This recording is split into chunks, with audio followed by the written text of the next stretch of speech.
dans ce one-shot à venir.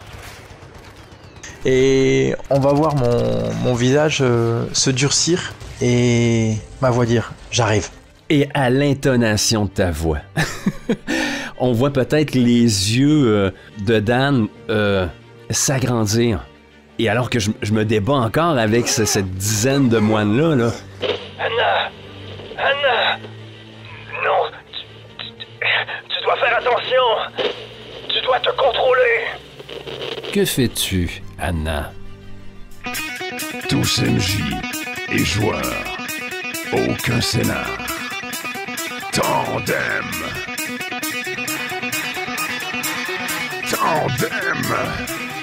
Tandem Ball. Direct dans les veines. Aucun préliminaire. C'est parti. Imagitateur, imagitatrice, bienvenue dans le Tandem Ball. Un petit jeu tout simple conçu par les imagitateurs pour améliorer son improvisation entre deux parties de jeu de rôle. Une seule règle ici, on ne peut garder la narration plus de 2 minutes. Et la formule fait en sorte qu'il est impossible de se préparer à l'avance. On saute donc sans filet dans l'inconnu. Si tu veux plus d'informations sur le Tandem Ball, on a justement fait une vidéo qui explique comment avoir du plaisir, améliorer son improvisation et faire du jeu de rôle. La totale, quoi! Allez, sans plus tarder, on plonge dans l'univers de Hellboy. De toute façon, je pense que je vais écouter la mort, et après, soit on part, soit...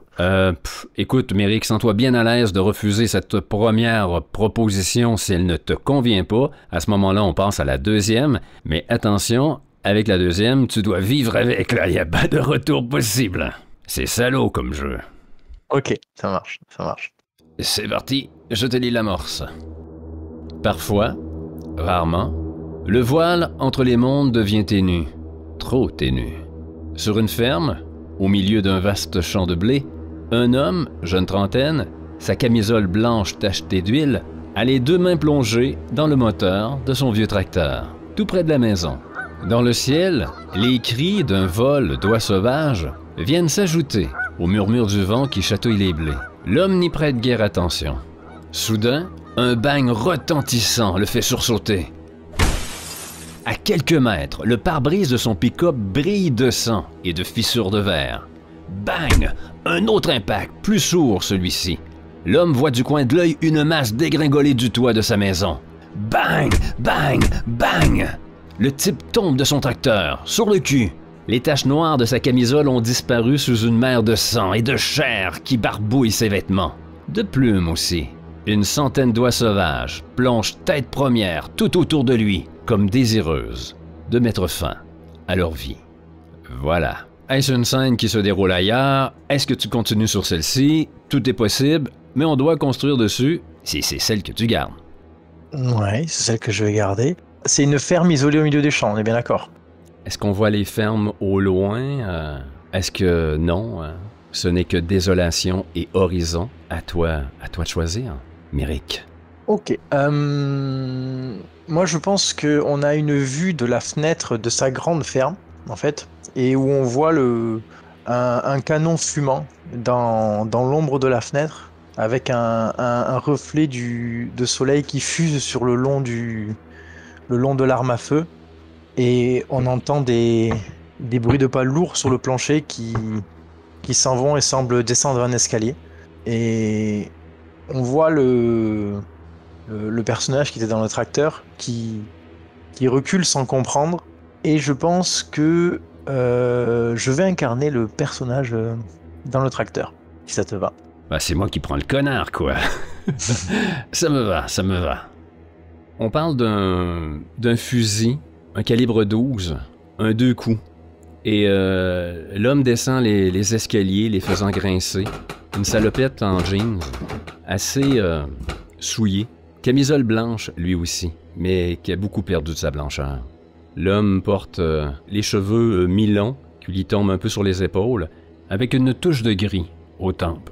Toujours avec l'arme en main, on le voit ouvrir la porte moustiquaire qui vient claquer, alors qu'il apparaît sous le porche de la maison. Bill!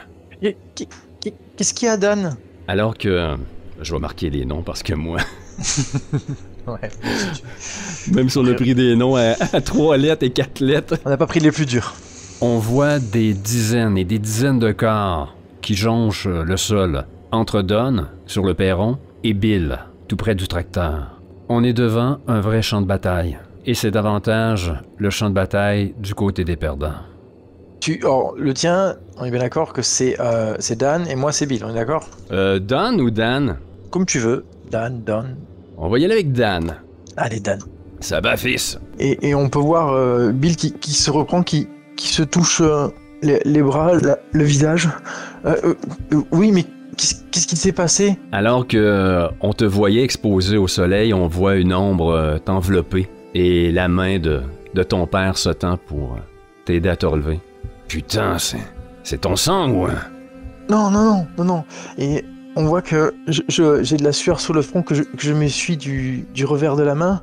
On voit maintenant que je m'essuie mes taches de rousseur et mes cheveux roux très foncés et ma coupe au bol. Non, mais j'étais dans le tracteur, je regardais le... Pourquoi t'as tiré? De l'oie pour dîner, ça aurait été bon, non? Mais lorsque j'ai tiré, c'est toute la nuée qui s'est mise à tomber, piquant droit vers le sol. Alors que t'es debout et que on voit nos deux visages de billets, on peut voir que notre seul trait de ressemblance, c'est nos lèvres pleines et ce menton volontaire. Alors que Don... 3 lettres et je me trompe. Alors que Dan, on voit des traits très découpés, hein, taillés à la serpe. La peau de son visage est quasiment devenue du cuir tanné. On pourrait même croire à un natif, un membre des Premières Nations, avec ses cheveux foncés, teintés de gris un peu aux tempes. Toi, c'est un visage et un corps moins rigides que l'on voit, non?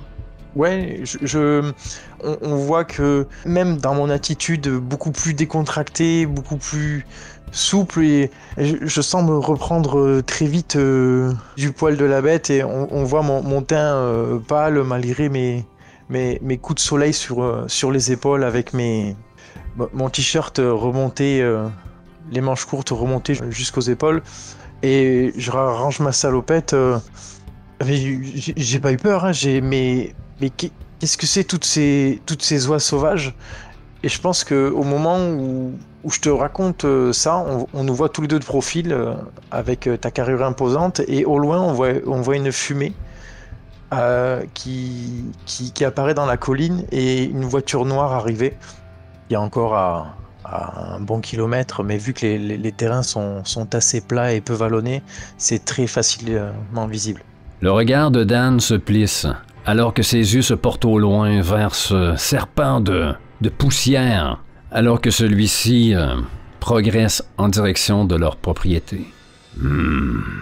Un grognement naît de ce thorax épais. Ce n'est pas n'importe quelle voiture. Et là, on devine déjà c'est peut-être 2 voitures noires qui peuvent ressembler à des voitures d'État comme du FBI.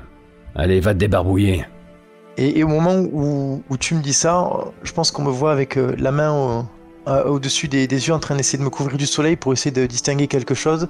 Et puis à ces mots, je m'arrête de suite et d'un pas vif, je me dirige vers l'intérieur de la maison et en poussant la porte vivement. Et Bill, prends une arme. Et on voit ma tête qui ressort. T'es sûr? On est des putains d'Américains, qu'est-ce que tu crois? Ok.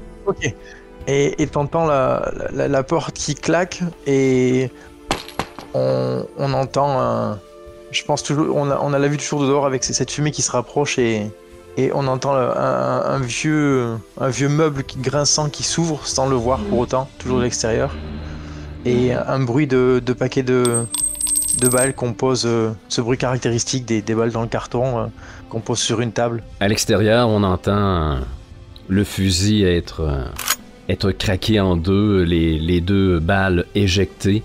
De ses grosses mains, Dan vient puiser 2 autres cartouches qu'il insère dans les 2 orifices et referme l'arme. Et on peut me voir sortir, muni moi aussi d'un fusil, un 22 au rifle. Et le serrer fort contre moi, j'en vérifie l'état et me poste devant mon père. Tu crois qu'on va avoir des emmerdes?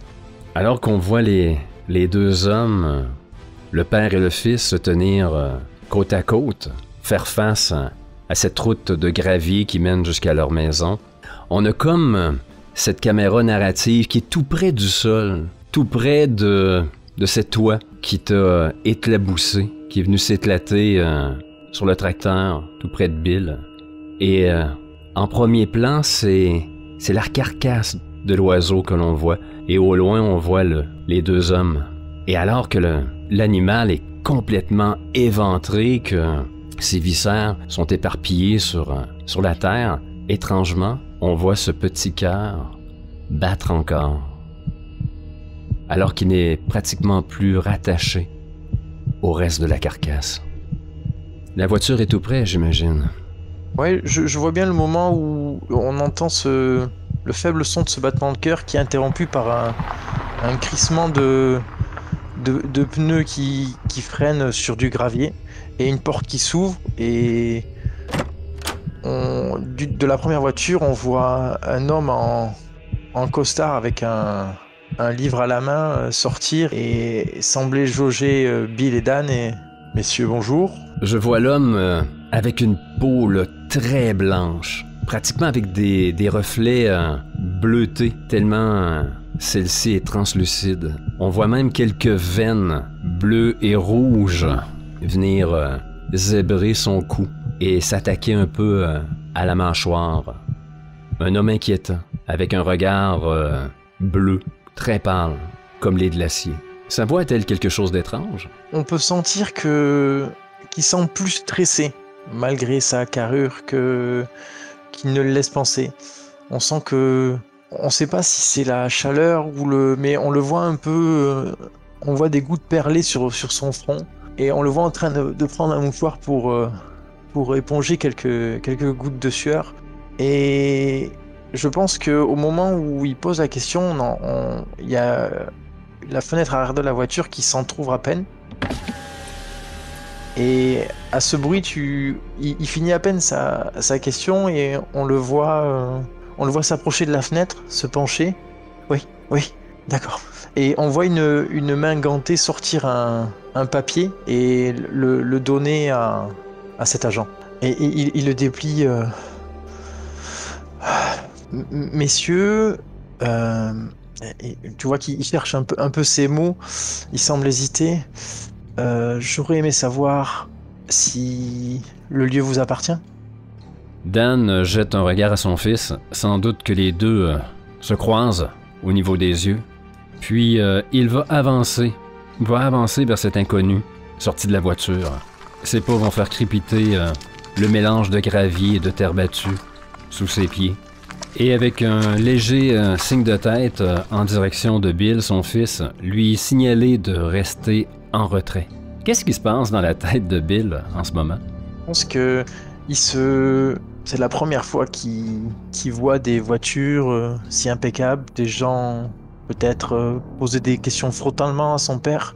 Et il y a un mélange de curiosité et de peur quand même. C'est la première fois que, autre chose que les Duncan qui débarquent à la maison, et des gens aussi cossus, c'est toujours un peu impressionnant. On peut me voir, je pense, faire le piqué, malgré le regard ferme de Dan que j'ai vu.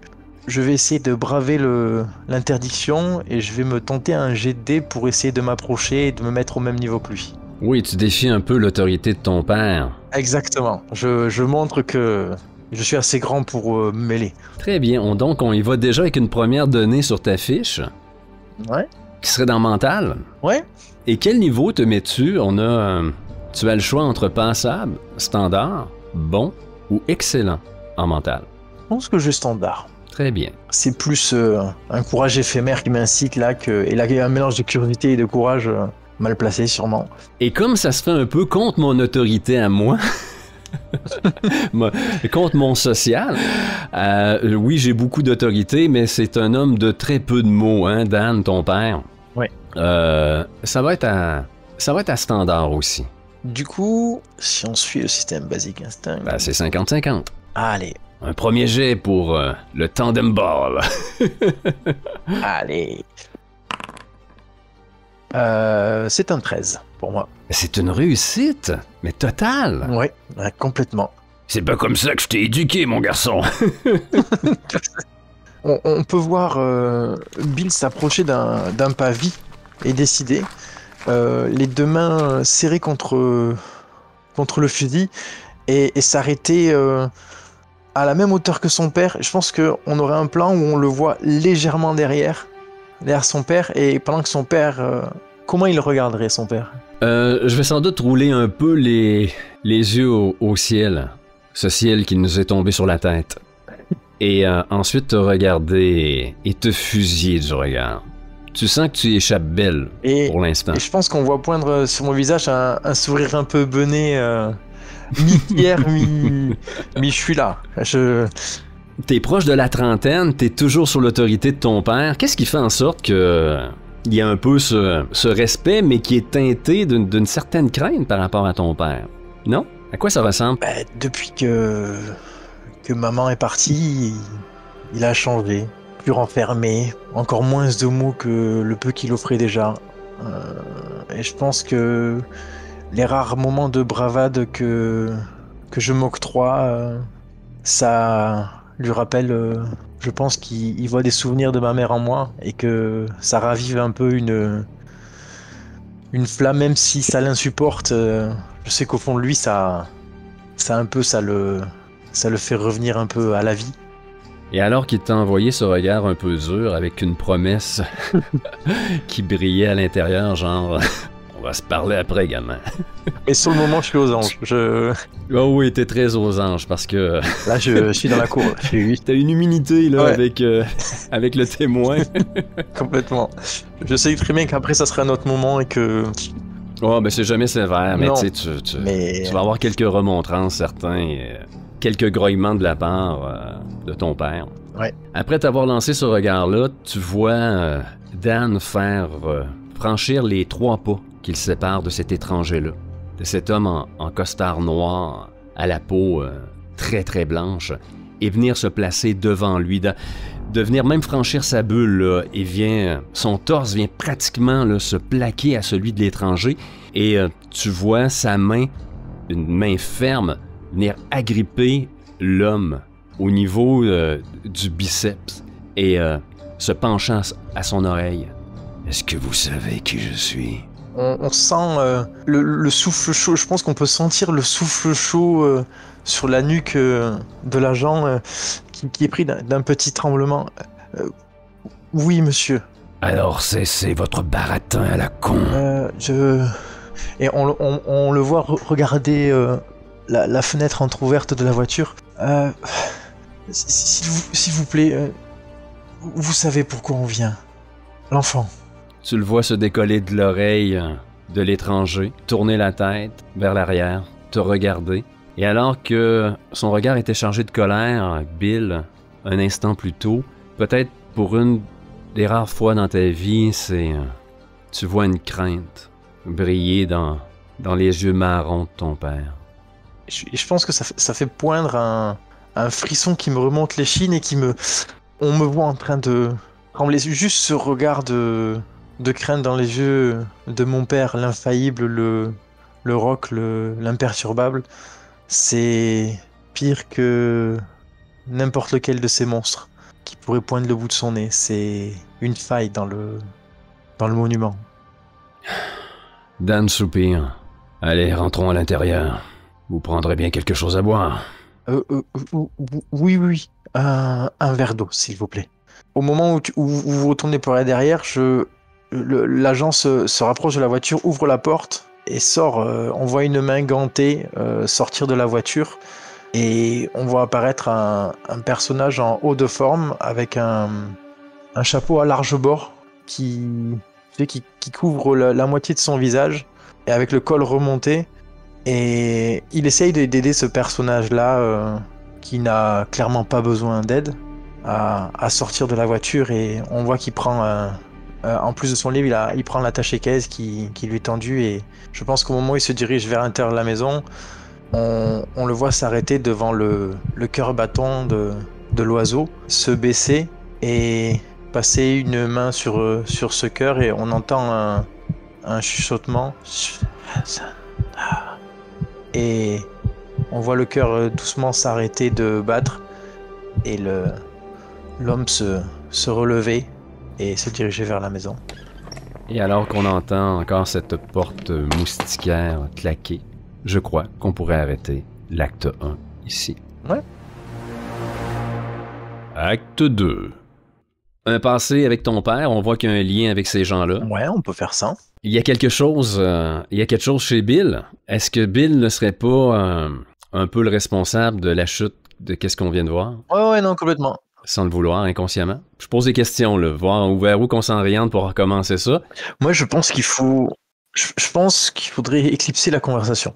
Dans le sens où on sait qu'il se passe quelque chose, même si j'aurais pu accentuer un peu plus la normale sur le surnaturel, mais moi je pense que soit c'est un flashback, soit c'est un bond dans le temps. Enfin, je propose, ça serait un flashback dans le sens où on voit Dan, disons, on découvre la cause de tout ça, ce pourquoi Dan s'est mis dans un bourbier sans nom, même de manière très succincte, ou alors on voit...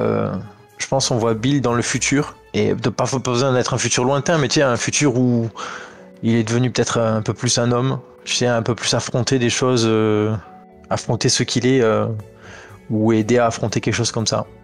Non, qu'est-ce que t'en dis? Écoute, il y a plusieurs tangentes qu'on peut prendre. Si on s'en va dans un Bill futur, on va laisser tomber le personnage de Dan. Ouais, je pense. Je vais embarquer dans autre chose. Si on s'en va dans le passé de Dan, c'est l'inverse. On laisse tomber Bill. Ce qui serait intéressant, ce que je vois vite dans le passé, et c'est pas pour rester collé au personnage de Dan, moi ça me dérange pas de changer plein de personnages. Là. Non, pas de souci.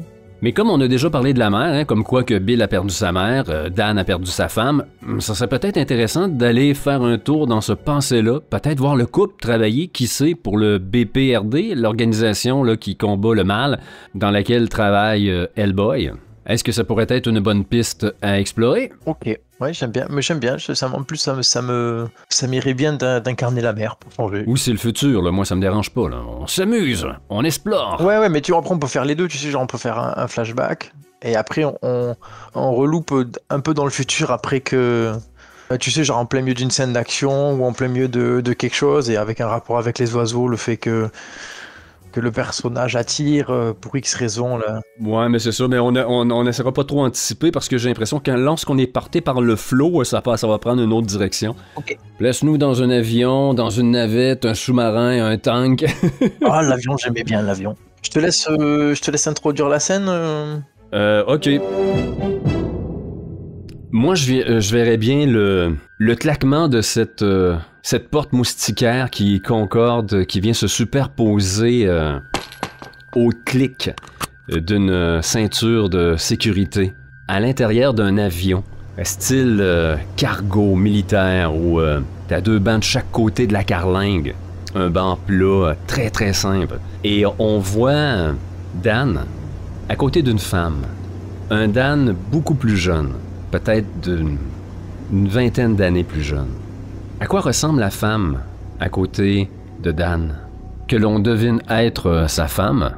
On voit une femme assise, je pense, en train de lire un livre avec une chevelure rousse resplendissante. Ça rappelle un peu la fourrure d'un renard.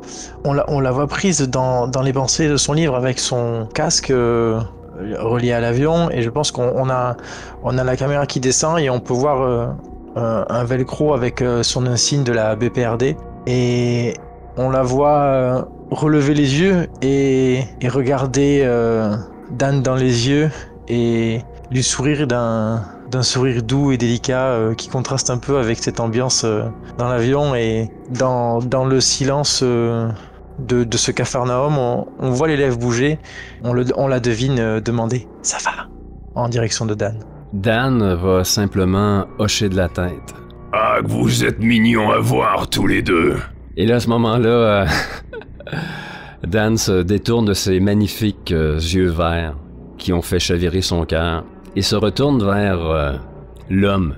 L'homme. Est-ce qu'on peut vraiment dire ça de Hellboy? 2 fois plus baraqué que ne l'est Dan. La peau écarlate d'un rouge vif qui fait paraître la chevelure. Comment t'appelles-tu? Comment s'appelle la femme de Dan? Anna. Anna. 4 lettres. On reste dans mon registre de prénoms faciles à retenir. Exactement. Merci, Méric. Ouais, je te félicite la vie. Et je pense qu'on voit Anna se relever, fermer son livre, le mettre dans un sac qu'elle porte à son dos. Et on la voit en train de checker sur une tablette quelques informations. On la voit en train de valider quelques notes. Comment t'arrives à lire dans un pareil endroit? Ça me dépasse. Et je pense qu'on me voit sourire. Ça, c'est mon œil de lynx. En lui souriant, de ce même sourire, je pense qu'il respire la joie de vivre et juste la gentillesse. Et sans doute que le pad que tu tiens n'est pas électronique, je me trompe? C'est vrai. On a fait un bond de 20 ans en arrière, on sait pas du tout à quelle époque on est. Fait que c'est sans doute un bon pad cartonné avec quelques feuilles et un crayon. Ça marche. On va jouer, on va être un petit peu plus vintage. Ouais. Qu'est-ce que t'en dis? Non, tout à fait. Je pense qu'on la voit regarder les feuilles et regarder une espèce de boussole posée à côté, juste à côté du calepin et du feuillet, la regarder, comparer des chiffres et dire à la bête au corps élimé dans son micro, on sera sur site dans 5 minutes, en souriant. Très bien, vous sautez. Moi, je vais sauter 3 minutes après vous. Vous créez la diversion, et je fais la cavalerie qui arrive ensuite. On va bien se marrer. On a un plan resserré sur le front et les sourcils froncés de Anna, mais on devait tous sauter ensemble. Et on me voit soupirer. De toute façon, peu importe ce que je dis, hein? Ce n'est pas moi qui décide, Anna. Et vous ne prenez pas de risque. Il s'agit seulement de débarquer par la porte sud, de donner un coup de pied dans la fourmilière, et moi j'arrive comme la cavalerie par la porte nord. Des plans bien simples comme je les aime. N'oublie pas, avant de tout détruire, de prendre la relique. Ah, pour qui tu me prends, Anna? Sérieux? Je te rappelle que je suis plus civilisé que ton mari. En apparence, c'est moi qui ai l'air d'une bête, mais l'image est parfois trompeuse. T'as Dan qui est à côté qui envoie « J'ai mes bons moments, HB, et j'ai mes mauvais, tout comme toi. Et là, je crois qu'il est temps de laisser parler le mauvais, notre part la plus sombre. » Au moment où tu dis ça, je pense qu'on voit un voyant rouge se mettre à s'allumer dans l'avion. Et on sait, je pense tous, que ça veut dire qu'on approche de la zone de largage. Et je pense qu'on peut voir Anna enlever son casque et commencer à s'équiper d'un parachute. Aidé par Dan. On voit toute la délicatesse de Dan, cet homme quand même, là, bon, comparé à Hellboy, c'est une mouche, là, mais comparé aux autres hommes, on parle d'un homme là, vraiment là, musclé, très en forme.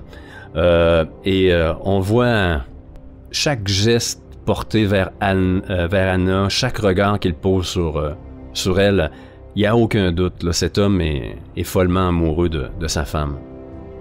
Et alors que leur corps est comme teint d'un rouge sous les lumières d'avertissement, t'as la grosse main de Dan qui vient se poser sur le côté de la joue d'Anna, son front se coller au sien.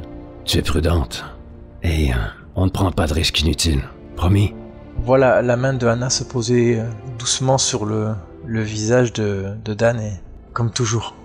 Et on me voit en train de t'embrasser sur la joue et finir de m'équiper dans un petit sourire.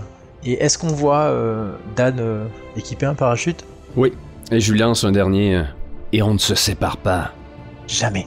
Et là, alors qu'on voit le couple dans cette ouverture de la porte, Dan se retourne vers Hellboy, toujours assis sur son banc. On te prépare le terrain. On fout le bordel et la confusion. Et toi, tu passes le bulldozer après. On compte sur toi, HB. On entend Hellboy comme grogner. Signifiant qu'il a compris, c'est sa façon de dire oui.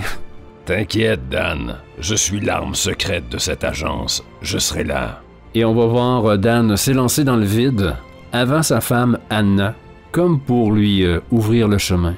Très bien. Et je pense que dans la foulée, on voit Anna avec un petit geste saluer HB et sauter. Et je proposerai un petit jet de dés commun pour savoir si l'atterrissage se passe bien pour nous deux ou s'il y a des complications pour l'un d'entre nous. Qu'en dis-tu? Ouais, un jet. Moi, je dirais avec un jet de quart. Ouais, très bien. Moi, ça me semble logique. Encore, moi, j'ai formidable. Toi, t'as combien? En passable. On pourrait y aller avec un juste milieu de nos stats. Peut-être pour un standard. Ok. Mais ça serait 50-50. Allez, ça marche. Plus le 20. C'est toi ou c'est moi? Comme tu veux. Écoute, je peux en faire un. T'en as fait un? Ah oui, je fais tout à l'heure une belle réussite. Fais-nous honneur. Arrête de te vanter, Méric. Donc, 86, la fiction frappe. Très bien. À quoi ça pourrait ressembler, Méric? Est-ce qu'on est séparés? Est-ce qu'on arrive au même point d'impact? On va arriver au moins même point d'impact, mais je pense qu'on va voir Anna se poser en première au sein d'une enceinte grillagée et en plein milieu d'une lumière et on me voit en train d'essayer de freiner la descente du parachute et au moment où je tombe, je roule sur le sol et à peine je me relève pour reprendre le parachute, on voit une arme se pointer vers moi et une deuxième, une troisième. Et on entend un bruit de chargeur qui se met dans une arme et je me retourne et je lève les mains. Ok, je crois qu'on pourrait être dans un monastère. Qu'en dis-tu? Ouais. Sur une petite colline, au cœur d'une forêt. On va quitter un peu les clichés du monastère sur un mont enneigé. On est vraiment au cœur d'une forêt boréale. Et je crois que le point où tu as atterri, c'est légèrement éclairé. Et Dan te voit, entouré de ses hommes, armés, prêts à faire feu sur toi. Et alors qu'il me reste encore plusieurs mètres à parcourir, je suis encore dans les airs, je sors mon couteau et je me mets à trancher les liens de mon parachute. Et alors que plus rien ne me retient à lui, on entend un cri mais épouvantable déchirer la nuit. Un cri bestial. Et juste derrière les hommes, le bruit d'un impact, la poussière qui se soulève. Et alors que celle-ci retombe, on prend pleinement la mesure de la condition et du pouvoir de Dan, alors que la pilosité de son visage augmente, également celle sur ses mains et ses avant-bras. Et pour couronner le tout, griffes et dents s'allongent. Et encore une fois, il pousse un autre hurlement à la gueule de ses hommes.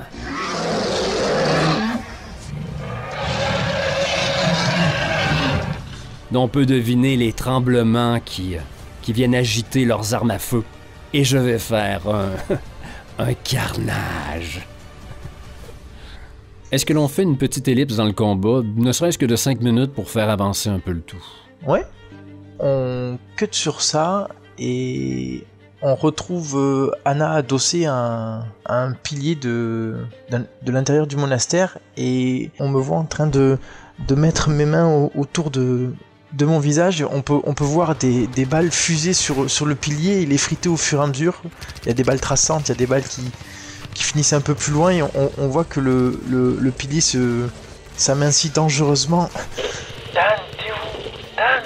Et à ce moment-là, on voit Dan qui est sans doute là, submergé. On a mal évalué le nombre de personnes, le nombre d'ennemis que l'on trouverait à l'intérieur de ce monastère. Et ce sont carrément des gens habillés en soutane que l'on combat. Sauf qu'ils ne sont pas armés là, de crucifix, là, mais carrément d'armes d'assaut. bien équipé. Et c'est sans doute... j'ai l'image de Dan qui tente de s'extirper, mais c'est quasiment une masse humaine. Là. T'as peut-être là 8 personnes qui sont sur lui, 2 personnes sur un bras, 2 autres sur l'autre. Et ces gens, ces moines, savent se battre. Et malgré toute ma force, tu vois que je rage. On me voit pousser un autre cri, tenter de me défaire de leur emprise. Anna, j'arrive! T'entends grésiller dans tes écouteurs et t'entends ce cri, mais à ton oreille, ça sonne quasiment comme un cri de détresse de la part de ton mari. On voit mon regard avec les... On voit de face mon regard avec les balles qui amincissent le pilier. Et on va voir mon visage se durcir et ma voix dire « J'arrive ». Et à l'intonation de ta voix, on voit peut-être les yeux de Dan s'agrandir. Et alors que je me débat encore avec cette dizaine de moines-là, là. Anna! Non, tu dois faire attention! Tu dois te contrôler! Que fais-tu, Anna? On n'entend plus les bruits de fusil, on n'entend plus aucun bruit d'armes à feu, suivi par un bruit seul qui se tire. Et on a un plan sur moi avec les yeux vides et noircis qui avancent parmi les ennemis, et on voit les ennemis, on en voit certains pleurer, on en voit certains tomber à genoux en larmes, et on en voit un devant lequel Anna passe, sortir son arme de service, la mettre dans la bouche, et le temps que Anna passe, on entend le coup de feu et on voit du sang gicler sans voir le visage de la personne. À ce coup de feu se superpose le cri de Dan. Non! Comprenant le drame qui est en train de se jouer quelques mètres plus loin, alors que Anna, sa femme, déchaîne ses pouvoirs. Ça va jusqu'à où tes pouvoirs, Anna? Il y a pas tellement de limites, c'est juste que le prix à payer pour étendre cette zone morte est un prix à payer sur ma propre santé. Je pense même qu'on voit dans ta pièce, toi en train de te faire submerger, d'essayer peut-être de te démener. On voit que les personnes les plus loin de toi commencent à se... on les voit en train de pleurer, ou le regard vide, en train de prendre leur arme de service et de se viser la tempe et le coup partir. Et qu'est-ce qu'on voit là sur le regard de Dan à ce moment-là? C'est le désespoir. C'est vraiment le désespoir. Alors que je réussis à me départir d'un moine, 2 autres arrivent. Et lorsque je vois cette scène, cet homme se suicider, une scène que j'ai déjà vue par le passé, je sais qu'il y a 2 aspects négatifs. Anna va le payer de sa santé. C'est comme si elle vieillissait un peu plus, comme si certaines parties de son corps partaient à la dérive, défaillaient. Ça peut être un problème de foie, un problème de cœur, et ça fait toujours peur à Dan, parce que le prix est beaucoup trop élevé, c'est raccourcir sa vie. Mais il y a aussi un autre aspect très négatif de ce pouvoir. C'est que les gens qui tombent sous le pouvoir d'Anna sont comme des espèces d'encre, des aimants, qui amènent autre chose. Ils sont pas morts définitivement. Ils ouvrent une porte à un autre monde, à autre chose. Il y a quelque chose qui vient s'emparer de ces corps fraîchement éteints. Et ça, c'est pire. Ça peut facilement dégénérer. C'est comme un genre de fléau. C'est la pire crainte qui peut frapper Dan. À ces mots, on voit un décor qui était affalé dans une autre pièce être pris de bruit, et on voit une substance noire le recouvrir, et on voit de gestes mécaniques ce qui fut le soldat, le prêtre, tenter de se relever comme une bête ne sachant pas marcher. Et au moment où la caméra est concentrée sur ça, on voit que plus loin on entend le même bruit et les mêmes mouvements en arrière-plan. Ce serait bien de, juste avant que ce corps commence à s'animer, qu'on ait vu justement cette poitrine immobile commencer à se soulever au battement de cœur. Ouais. Et là, de voir l'espèce de noirceur s'emparer de ce corps et comme l'articuler de façon comme un pantin. Le cœur qui se remet à battre, un peu comme l'oie qu'on a vu dans la scène d'exposition. Ouais, c'est vrai, ça fait un beau raccord. J'adore. Un peu plus loin, on voit Dan se démener de plus belle, la rage et le désespoir au cœur, et j'arrive peu à peu à me départir de mes adversaires, mais c'est ce qu'on va voir avec un jet de combat, je crois. Ouais. Les adversaires qu'on a devant nous, de quel niveau on les met? De soldats? Niveau soldat, nouveau vétéran, soldat très aguerri ou simplement soldat? Non, ça c'est de la... C'est la piétaille. C'est du soldat. Ils sont à bon. J'ai extraordinaire. Donc, ça me donne un plus 15. Ça me ferait mon jet à 70%. Yeah. Mais je suis en désavantage numérique, donc ça me ramène à 60%. J'ai confiance. Sauveras-tu ta femme? C'est pas de la confiance que ça prend des dépipés. C'est parti. 17, c'est réussi. Plutôt bien même. Alors on me voit là éjecter un corps, lancer un moine littéralement qui vient s'éclater contre un mur, ouais. Et on voit quand même que Dan, c'est pas un tueur. Tu sais, en mission, quand on parle de faire un carnage, c'est que je mets KO les gens, je les blesse, je casse des jambes, je griffe et tout ça, mais que Dan n'a pas l'instinct d'un tueur. Sauf que là, cette fois-ci, ça déborde un peu. Parce que la dernière fois que Anna a utilisé son pouvoir et que cette non-vie, ces ténèbres se sont infiltrées dans les corps morts, qu'elle a poussé au suicide, ça a mis fin, ça a détruit un petit village de Moldavie d'environ 400 habitants. Et ça a tout pris à notre organisation, le BPRD, à résorber l'infection. Et à ce moment-là, alors que je me débarrasse des corps, on voit Dan se projeter directement sur Anna, comme pour la sortir de sa transe. Avec un formidable saut comme une bête, j'atterris sur ma femme. Et ce serait peut-être intéressant, Dan. Dan, il y a trois noms dans l'aventure, j'ai même tout.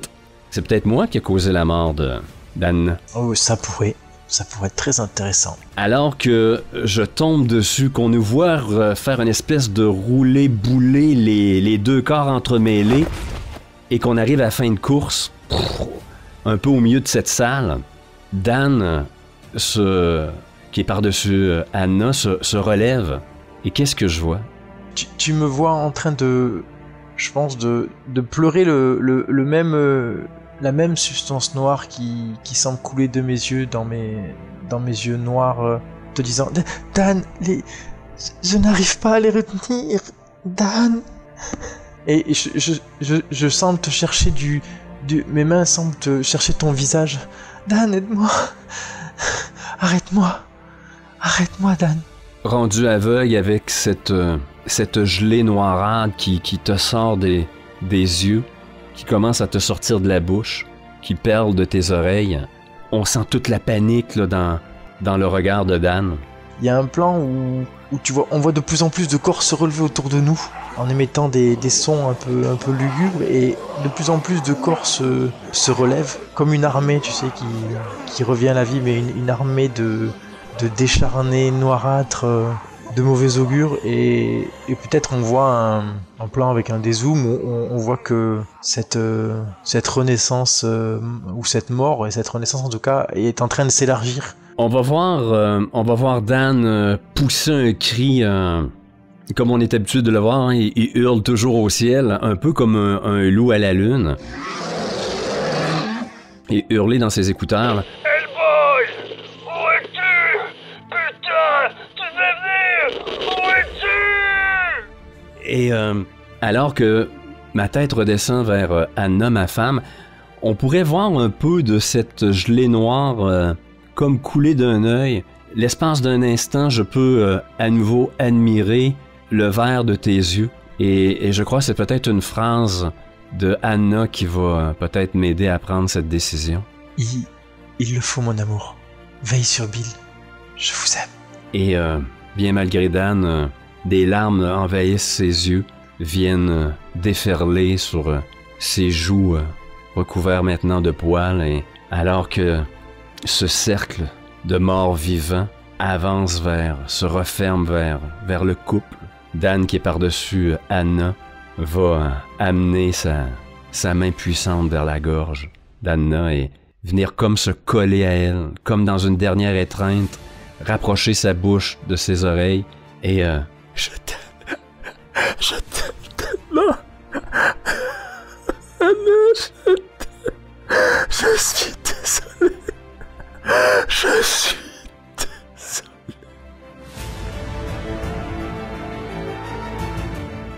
Est-ce qu'on arrêterait cela alors que on irait à l'acte de résolution? Ouais, je pense que ça me plaît bien de finir comme ça, sans rien montrer, sans pas plus s'étendre. Chapitre 3. La résolution. On commence immédiatement. Moi, je me sens d'attaque. Yeah. On voit cette même grosse main qu'on a quittée. Mais cette fois-ci, c'est une main un peu plus burinée, parcheminée, qui a vieilli avec quelques taches de vieillesse, qui joue avec un verre d'eau posé sur une table. La caméra se relève un peu et on voit le visage de Dan qui a vieilli. En face de lui, l'homme à la peau blanche et l'autre, l'homme ganté qui fuit le soleil comme la peste. Et où est situé Bill? On voit Bill qui observe la table, mais qui ce coup-ci ne prendra pas son père au défi. J'ai l'impression que ce qui se passe là et le regard, la peur que j'ai pu voir dans le regard de mon père plus tôt me dissuade de tout mouvement. Je suis pris d'une envie panique de courir vers lui et de me raccrocher à lui. Mais je me tiens droit sans bouger en observant cette scène. Je savais que ce moment arriverait. Je veux que toutes les mesures soient prises pour que Bill soit bien. Et tu vois que ton père, Dan, fuit un peu ton regard. Papa, mais qu'est-ce que... Alors qu'il se décide enfin à te regarder, tu dois le savoir en dedans de toi, Bill.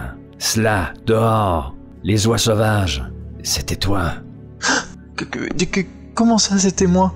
C'est mes... Rex, l'année passée, c'était toi aussi. Non. On me voit prendre mon visage dans les mains. Non, mais qui sont d'abord? Qui sont? Qu'est-ce qu'ils viennent faire chez nous? Ces gens sont capables de t'aider à maîtriser ton pouvoir, plus que je ne le ferais. Et on va voir la personne assise à côté de l'agent enlever son haut de forme et on découvre... Sapiens? Non, je pense que... Ah si, ça pourrait être ça. Ben oui. Si, très bonne idée. On voit le personnage avec le haut de forme, le chapeau enlevé, et on voit une sorte de scaphandre avec un grand verre, une grande visière qui est complètement remplie d'eau, et une sorte d'amphibien. Regardez Bill et Dan tour à tour. Je ne me serais pas permis de venir si nous n'avions pas besoin de lui urgemment. Tu t'en doutes, Dan? Je le sais. Je ne remettrai plus les pieds à l'agence. Tu connais très bien mon différend avec Hellboy. Mais j'ai confiance en toi, Sapiens. Oui. Au moment où tu dis ça, on voit Sapiens sourire à travers son scaphandre et des petites bulles s'échapper de sa bouche. Bien sûr, Dan. Et poser une main sur la tienne, sur la table. Dan la laisse là quelques instants, puis la retire, se lève, va vers une armoire en hauteur, l'ouvre, alors qu'il est toujours de dos à Bill, dit de ta mère, tu n'as pas seulement hérité de ses cheveux, mais de son don, à la fois puissant, mais qui se veut être une malédiction. J'avais décrit, écoute, ça fait tellement bien parce que j'avais décrit dans l'intro un jeune homme dans la mi-trentaine, oui, alors que tu l'interprétais un peu comme un jeune homme plus jeune. Et on comprend pourquoi, parce que à toutes les fois que ouais, t'as enclenché, déclenché tes pouvoirs sans le vouloir, mais le prix à payer, mais c'était de ce corps qui en payait le prix, qui écopait. On voit Dan se retourner et tenir une espèce de vieux calepin. Ce même calepin dans lequel Anna écrivait, qui ne la quittait jamais, qui en fait son journal intime. On le voit vieillir, les pages qu'on voit sur le côté, sur la tranche, jaunies, et Dan avance vers son fils. C'est l'histoire de ta mère, la vraie histoire de ta mère. On me voit en train de le prendre à deux mains comme un enfant. D'accord, papa. Tu vas me manquer.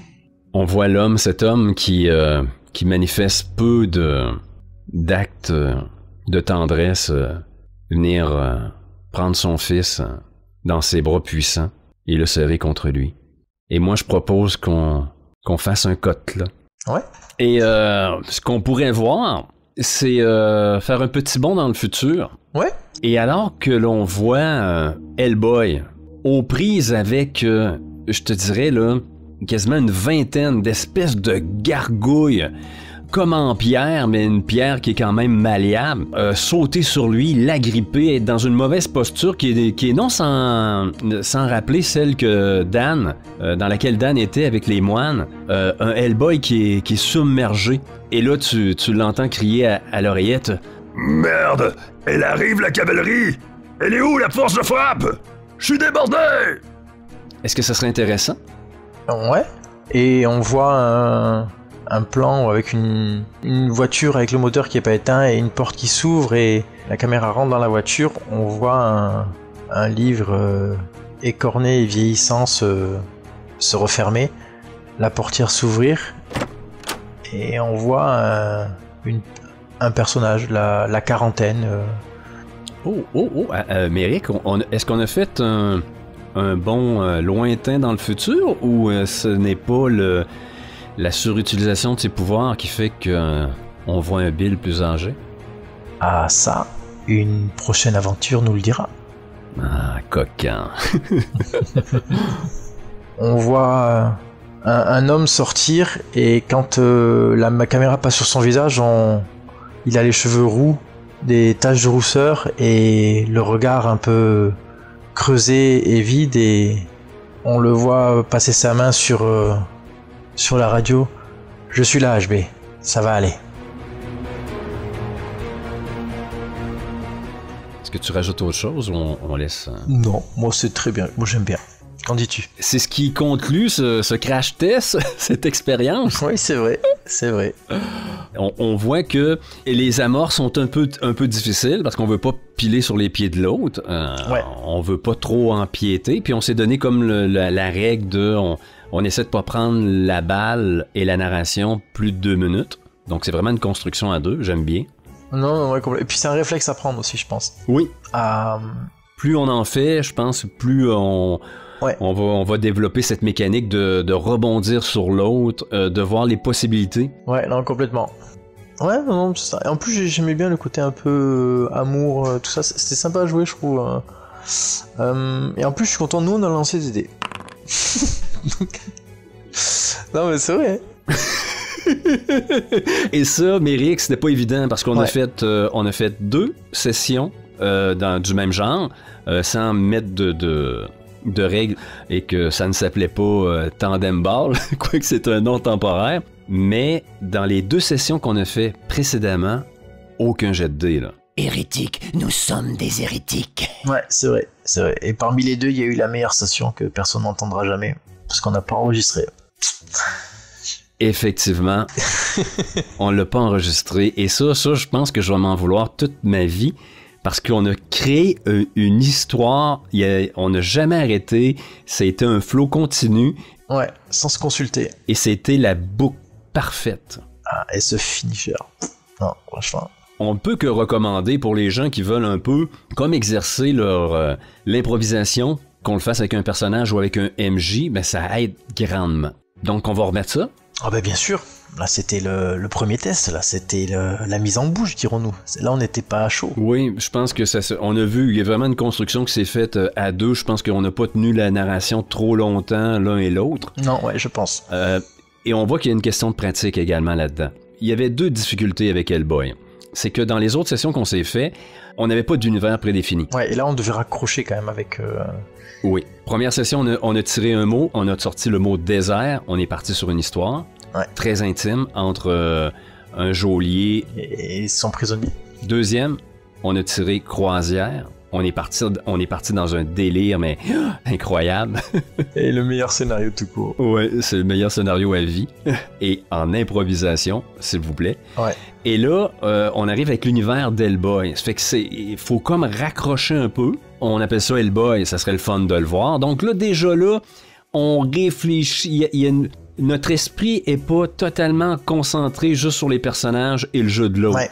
On a une vision plus d'ensemble. Ouais, c'est ça. Moi, je me disais à la fin, tiens, ça serait bien qu'Hellboy revienne, tu vois, parce qu'en fait, sinon, on fait du contemporain fantastique, quoi. Enfin, je pense que ça va être un réflexe à prendre aussi, tu vois, quand on prend un univers, de se dire, peut-être pas de se driver quand on le fait, mais de se garder en tête, je sais pas si on fait du Terminator ou qu'à un moment, le Terminator, il passe même en fond, tu vois, je veux dire. Mm-hmm. On voit que l'univers est posé. Vient mettre un peu comme des bâtons dans les roues. Tu sais, au niveau de l'improvisation, lorsqu'on a juste un mot sur lequel se baser ou ce qu'on n'est pas contraint à un univers, on s'éclate, c'est très fluide au niveau de l'improvisation. Aussitôt qu'on va se donner un terme comme Terminator, Blade Runner, Assassin's Creed. On va se sentir obligé de raccrocher à des moments. C'est en plein ça. Et je pense qu'on va avoir besoin de faire une pause et dire là, est-ce que c'est à ce moment-là qu'on fait rentrer Hellboy et tout ça? Ça amène. Ouais, c'est ça. Mettons un peu d'univers. Non, je comprends. Ouais. Mais j'ai eu le même ressenti à un moment. Après l'intro, je me suis dit, c'est pas du Hellboy. Ouais, mais je voulais juste amener quelque chose de. non, c'est pas ça, c'est même pas toi, c'est que c'est nous, tu vois, c'est que nous on se serait pas rappelé, je pense que c'était pas du Hellboy jusqu'à. On serait parti sur une autre histoire, nous. Ah ouais, non, ah, c'était Hellboy le concept, ah d'accord, parce que j'avais pas compris. Ça serait le fun d'avoir quelque chose de rouge, autre chose que des cheveux, là. non, complètement. Et puis je te dis, après c'est un réflexe à prendre, c'est comme tout exercice, tu vois. Bien sûr, on a mal commencé parce que je pense qu'on a eu la session ultime au premier coup et qu'on va tout le temps courir après cette session ultime, tu sais. Et puis après, de l'autre côté de la balance, je sais que c'est un très bon exercice aussi quand tu as un sujet imposé. Oui. Parce que ça t'oblige à construire quelque chose vers quoi tu voulais pas partir de base. Et je trouve ça intéressant parce que tu vois, pour exemple, là, ce qu'on considère comme le scénario le mieux qu'on ait fait, on est parti du paquebot, je vous ai dit on prend paquebot parce que j'aime pas ça, les paquebots, et on a pris que des trucs, on a pris le contre-pied, tu vois, avant de commencer ce scénario, je voulais pas jouer un personnage féminin, mais là c'était bien amené, j'avais envie de le jouer, tu vois, j'avais envie de raconter pourquoi ça rentrait bien en échange le fait que le caractère de Dan maintenant, et je voyais bien l'opposé pour sa femme, qui contrebalançait. Et je trouve que c'est aussi un exercice. Oui, puis en impro comme ça, on devient plus au service de l'histoire. T'sais, on est moins attaché aux personnages. Ouais. On est là pour les personnages et l'histoire en général. Il y a comme une genre de petite vision d'ensemble. Et moi, c'est ce que j'adore du tous MJ comme ça, 1 versus 1, qui travaillent ensemble, ça pétille dans ton cerveau. Ton cerveau, là, je peux vous le garantir, là, toutes tes neurones sont activés parce que tu réfléchis à qu'est-ce que tu dis. Quand l'autre dit de quoi, tu es très attentif parce que tu dois rebondir dessus et ça se construit à deux. Pour moi, tous MJ, 1 versus 1, avec un petit concept comme ça, c'est un peu le pied, là. Ouais, complètement. Et en plus, tu t'en rends compte après, en plus, que c'était encore mieux. Non, et puis l'avantage, c'est que tu finis jamais là où tu pensais que tu finirais, et que l'autre avantage de Tandem Ball, ou en tout cas de la formule comme ça, c'est que je trouve t'es pas tout seul. Ça veut dire que si à un moment t'es en panne de quelque chose, libre à toi de laisser planer un blanc, ou de poser une question à ton équipier, et puis lui de rebondir dessus. Et ça t'amène à des endroits, là, écoute, je vais te donner un exemple. Lorsque je t'ai dit, je saute pour arrêter Anna, ma femme, et que, est-ce que ça serait moi qui aurais provoqué sa mort, et que je t'ai donné la narration, moi je m'attendais, quand je me suis décollé du corps d'Anna, que peut-être que son couteau s'est retourné contre elle, et que par accident, j'ai tué Anna. Mais non, tu m'amènes vraiment sur le terrain que c'est moi qui dois tuer ma femme. C'est ça. Donc, tu es toujours en surprise, tu vas pas là... Lorsqu'on est MJ, veut pas, on est assis sur un scénario qu'on a préparé un peu à l'avance. Ouais. Là, c'est pas ça du tout en tous MJ. Faut vraiment que tu apprennes à jamais dire non à une proposition. Tu es toujours dans le oui et oui mais. C'est l'aïkido du JDR. Tu te sers de la force de l'autre pour faire autre chose. Non, mais je trouve c'est hyper intéressant parce que, tu vois, on a démarré, c'était un peu... C'était ton accroche du coup, donc je savais pas où j'allais. Et je savais pas où j'allais 10 secondes avant de parler aussi. Tu vois, c'est que... Et en plus, j'ai lancé une situation, j'ai fait un personnage, et puis je te l'ai laissé. Hop là. Oui, ça c'est violent. Non, mais j'avais le choix, là. Tu sais, j'aurais pu ne pas prendre du tout Dan avec son fusil. On aurait pu en faire un PNJ. Oui, non, mais complètement. Donc, faut pas avoir peur d'intégrer des personnages. Non, c'est très, je pense, ça nourrit bien l'esprit. Et je te dis qu'en 1 heure, on a créé un début, une fin, un produit fini. Certes, pas parfait, mais... on a fait un produit fini, toi et moi. C'est pas moi qui t'ai proposé une histoire, c'est pas toi qui m'as proposé une histoire. C'est notre histoire. C'est beau. Ouais, je sais, ouais. C'est notre histoire. C'est notre sang. Non, mais puis voilà, c'est... Attends, déjà, est-ce que tu veux que je coupe l'enregistrement parce que je l'ai laissé, moi, tourne? Allez, on ferme nos gueules et on retourne jouer. Nous, on n'oubliera pas de se redonner un autre rendez-vous pour un autre Tandem Ball. Oh, avec plaisir, oui. On est qu'au début du test.